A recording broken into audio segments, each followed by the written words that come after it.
Bonjour, bienvenue à Math Infinité, la chaîne consacrée à l'enseignement des mathématiques à l'université. Dans cette vidéo, on va continuer la playlist sur les intégrales et les intégrales généralisées en étudiant aujourd'hui la méthode générale pour résoudre des équations différentielles du premier ordre. Alors, il y aura une deuxième vidéo consacrée aux équations différentielles du second ordre avec des coefficients constants. Voilà, donc dans cette vidéo, on va donner la méthode générale et des exemples pour illustrer. Voilà, alors allons-y. Alors, c'est quoi une équation différentielle du premier ordre? Donc, c'est une équation de la forme A1y' plus A0y plus B. Alors l'inconnu c'est y, donc c'est une fonction qu'on cherche, donc c'est l'inconnu.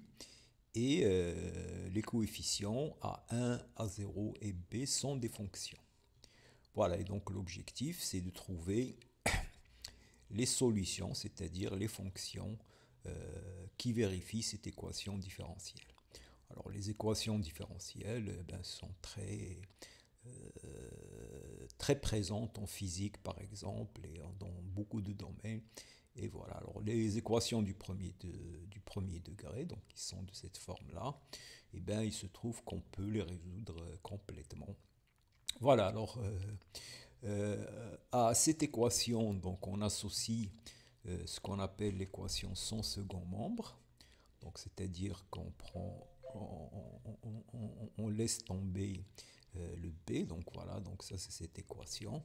Et donc les solutions de cette équation donc, vont dépendre des solutions de l'équation sans second membre et d'une solution particulière. Alors la méthode de résolution de l'équation sans second membre est très facile. Donc on prend cette fonction qui est la primitive ou une primitive de A0x sur A1x. Donc vous prenez cette fonction sur celle-là et vous calculez la primitive. Voilà. Et voilà, et c'est la seule chose dans un premier temps à faire, c'est trouver cette primitive. Alors une fois que vous avez cette primitive, alors les solutions de l'équation sans second membre sont de la forme une constante fois exponentielle de moins ax. Voilà, donc pour l'équation sans second membre, c'est facile. Vous calculez une primitive de A0 sur A1 et les solutions sont de la forme une constante exponentielle moins ax. Alors maintenant, les solutions de l'équation générale avec second membre, c'est les solutions de l'équation sans second membre plus une solution particulière. Voilà, donc la difficulté, c'est de trouver la solution particulière. Alors il y a une méthode connue qui s'appelle la méthode de la variation des constantes. Donc vous prenez cette solution de l'équation second membre et vous faites varier la constante, c'est-à-dire vous considérez la constante comme une fonction. Donc vous cherchez une solution de la forme c de x exponentielle moins ax. Alors pour trouver la solution, vous écrivez que cette équation, que cette fonction vérifie votre équation du départ. Voilà, donc c'est tout ce qu'il faut savoir sur la méthode générale. Et voilà, et donc il faut juste savoir pratiquer. Donc voilà, donc on est concerné par cette équation du premier ordre. Voilà, les coefficients sont constants. Alors il y a l'équation sans second membre. Pour trouver les solutions de l'équation sans second membre, on calcule la primitive de A0 sur A1, une primitive, voilà.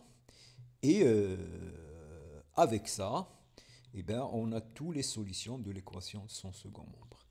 Et les solutions de l'équation générale, ben, sont données par les solutions de l'équation sont plus une solution particulière.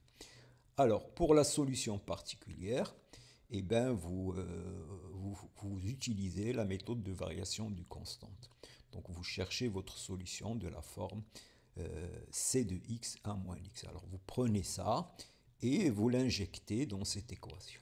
Donc, vous calculez y'0 et vous écrivez que a1 y'0 plus a0 y0 égale à b. Et vous allez trouver une équation vérifiée par cette fonction c de x. Et vous résolvez, donc en général, c'est une primitive, vous calculez des primitives. Donc voilà. Alors, donc, la méthode générale, donc, c'est ça. Alors, puisqu'on divise par A1, puisque ici, on divise par A1, donc il faut enlever les points où A1 s'annule. Donc, vous cherchez les points où A1 s'annule et vous prenez des intervalles qui ne contiennent pas ces points-là. Alors, voilà. Et après, donc, sur chaque intervalle qui ne contient pas les points-là, vous résolvez votre équation. Et après, on peut raccorder les solutions, c'est-à-dire essayer de trouver une solution générale sur R en raccordant les solutions et en faisant des prolongements par continuité. Alors, on va voir ça sur un exemple. Alors, on prend cette équation différentielle. Voilà, donc ici A1 c'est x moins 1 et A0 c'est 1. Le second membre c'est x plus 1. Alors A1 va s'annuler pour x égale à 0 et x égale à 1. Donc je vais prendre des intervalles maximales où il n'y a pas 0 et 1. Donc ça va consister à moins l'infini 0, 0, 1 et 1 plus l'infini. Et je vais résoudre cette équation sur chacun de ces intervalles.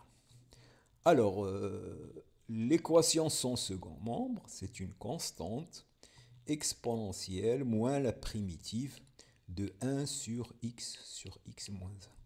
Donc, je dois calculer la primitive de cette fonction. Donc ici, les équations différentielles, eh bien, ça suppose que vous êtes à l'aise dans les calculs des primitives. Parce que c'est ça, on calcule des primitives. Alors, pour calculer ça, donc on décompose en éléments simples.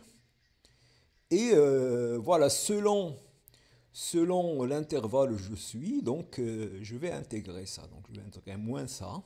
Donc ici, puisque je suis dans moins l'infini 0, donc ça c'est log de 1, donc ça va être log de moins x, puisque x est négatif, donc c'est log de moins x. Et x, 1 moins x, donc x est inférieur à 1, donc j'ai ça. Donc la solution c'est log, alors ici c'est x moins 1. Non, alors attends, x étant inférieur à 1, donc, bon, voilà, donc 1 moins x, et on peut écrire ça de la forme x sur x moins 1. Et sur cet intervalle, x sur x moins 1 est positif.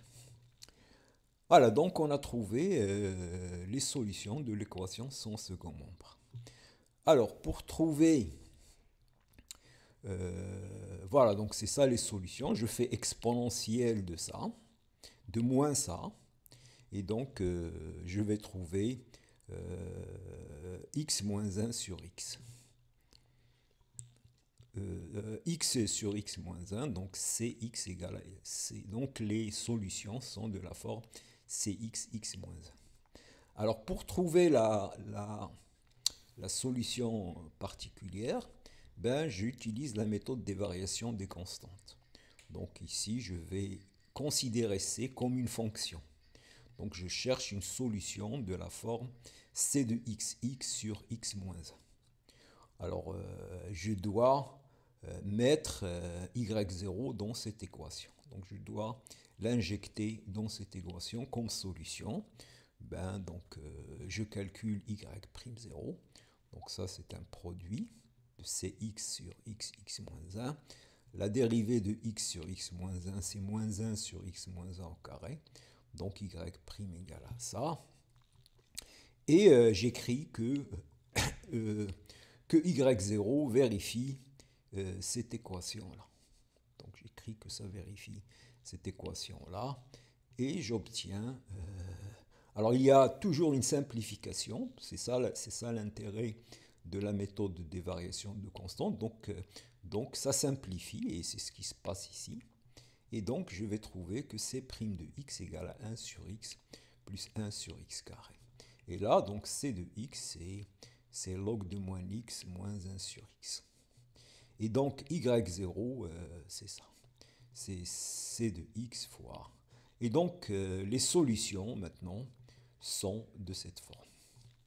Voilà, donc il n'y a que des calculs d'intégrale. Et il faut faire attention quand vous faites la variation du constante. Justement, la variation du constante est faite de telle sorte que ça simplifie. Donc il y a ce terme-là qui va partir. Donc si vous faites les calculs, si ça ne simplifie pas, c'est que vous avez fait une erreur de calcul. Et vous avez la solution générale de l'équation sur moins l'infini 0. Alors sur les autres intervalles, c'est la même chose. Donc sur 0, 1, donc c'est cx sur 1 moins x, la solution de l'équation, puisque vous allez toujours faire l'intégrale ici de ça. Donc vous faites la solution est toujours de cette forme, sauf qu'il faut faire attention à l'intervalle pour le signe de cette quantité. Voilà. Et donc, voilà, donc sur 0,1, donc vous allez trouver, en utilisant la variation de constante, vous allez trouver cette relation, il y a un moins, et donc la solution, c'est ça. Et sur 1 plus l'infini, la solution est cette forme. Voilà, alors maintenant, on va essayer de trouver une solution générale sur R. Donc, ça va être de cette forme-là. Ça va être de la forme la solution sur moins l'infini 0. Donc, il y aura une constante ici. Et la solution qu'on a trouvée sur 0,1, donc j'écris sur chaque intervalle, j'écris les solutions. Alors, bien sûr, je change les constantes, puisque là, ça va être une constante, ici une autre, et ici une autre constante.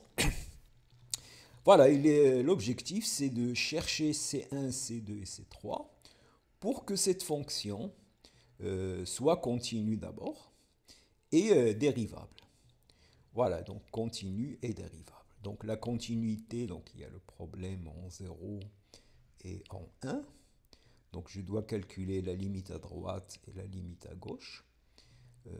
Et ici la limite à gauche et ici la limite à droite. Donc voilà, donc l'idée, quand vous partagez R sous forme d'intervalles sur lesquels A1 n'est pas nul, après vous recollez les solutions, donc c'est un recollement, on recolle les solutions. Voilà, et on demande à cette fonction d'être continue d'abord et ensuite dérivable. Bon, alors après, donc, on va calculer la limite à droite et la limite à gauche. Donc ici, on remarque que en 0, la limite c'est 1, parce que ici, vous faites à droite et à gauche, donc ici, vous allez trouver moins 1 sur moins 1, donc ça donne 1. Et ici, moins 1 sur moins 1, ça donne 1. Donc la limite en 0, c'est 1. Donc vous allez prolonger votre fonction en 1 par 1. Alors la limite en 1, ben, la limite en 1 va exister. Pardon.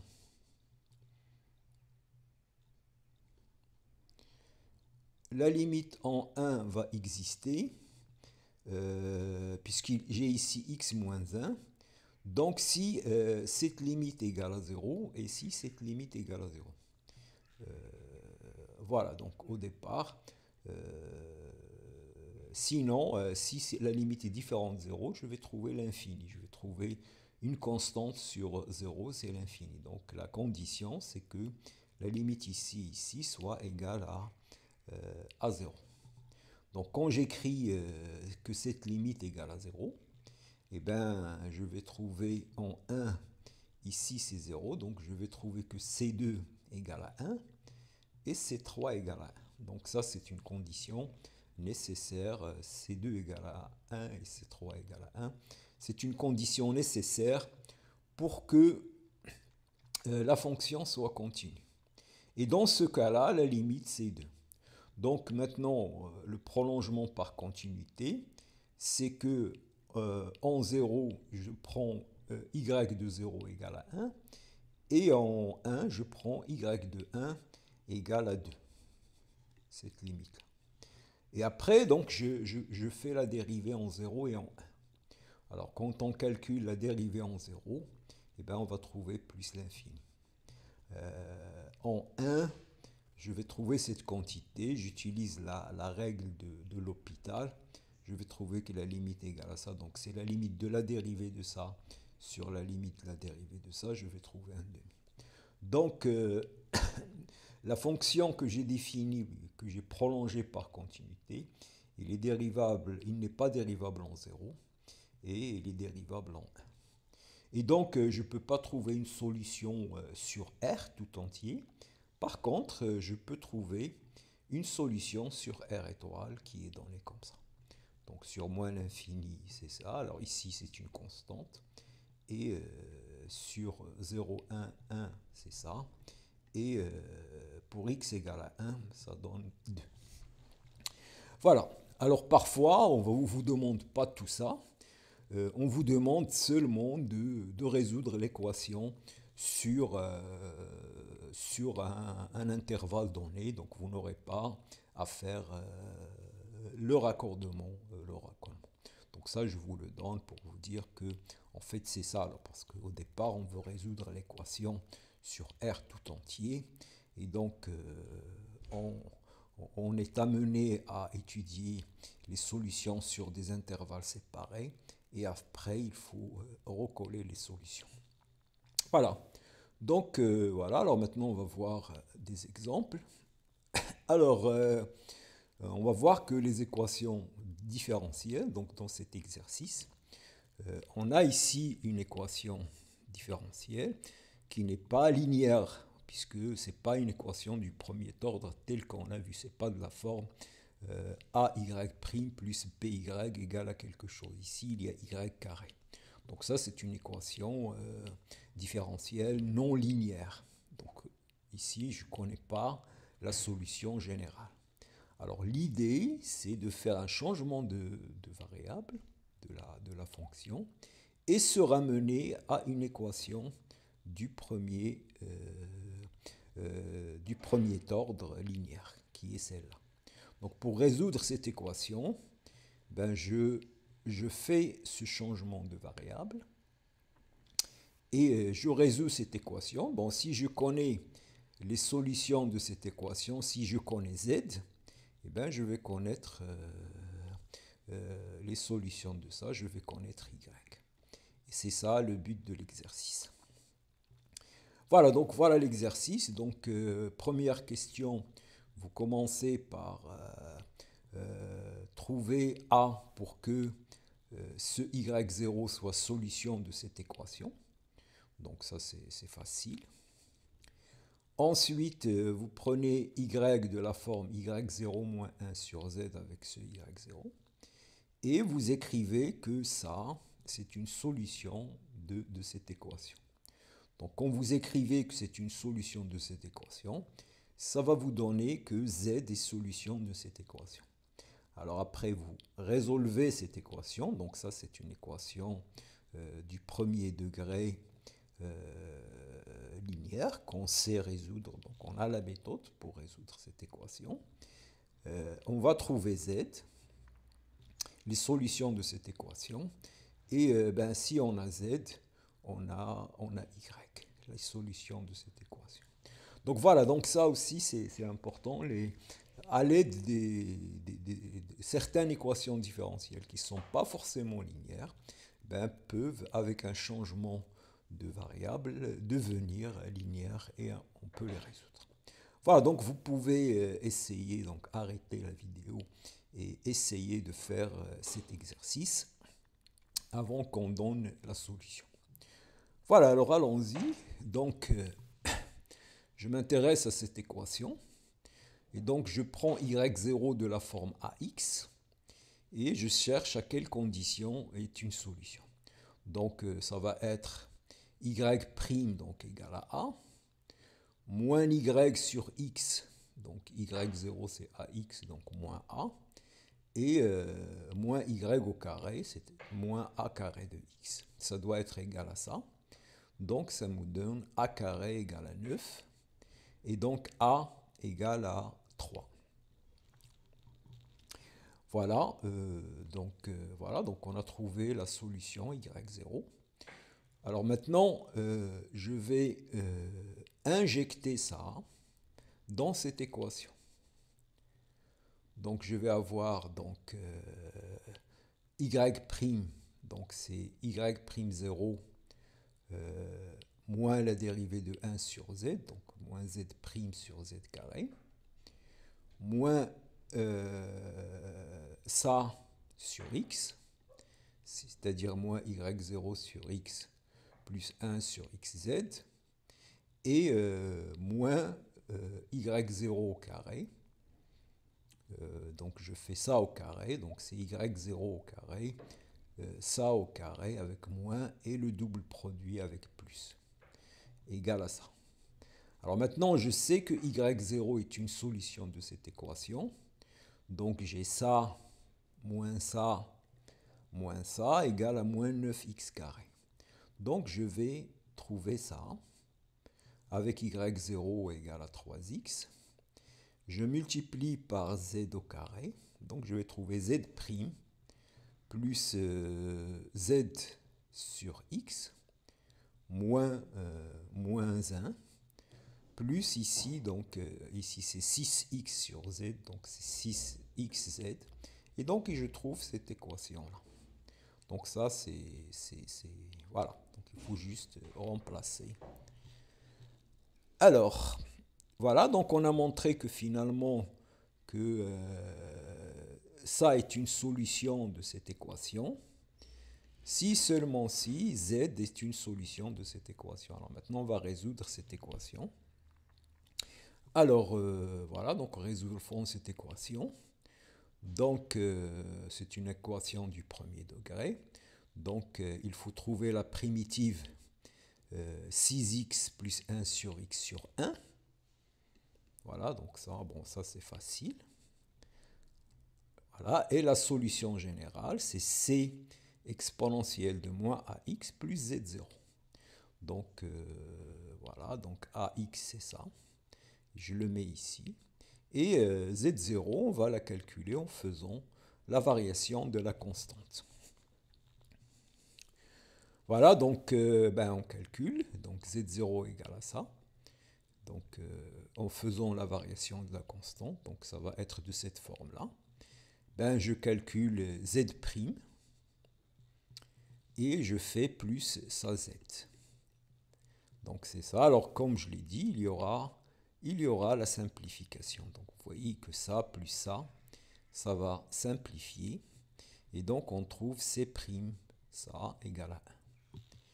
Et donc je trouve C' égale à ça. Et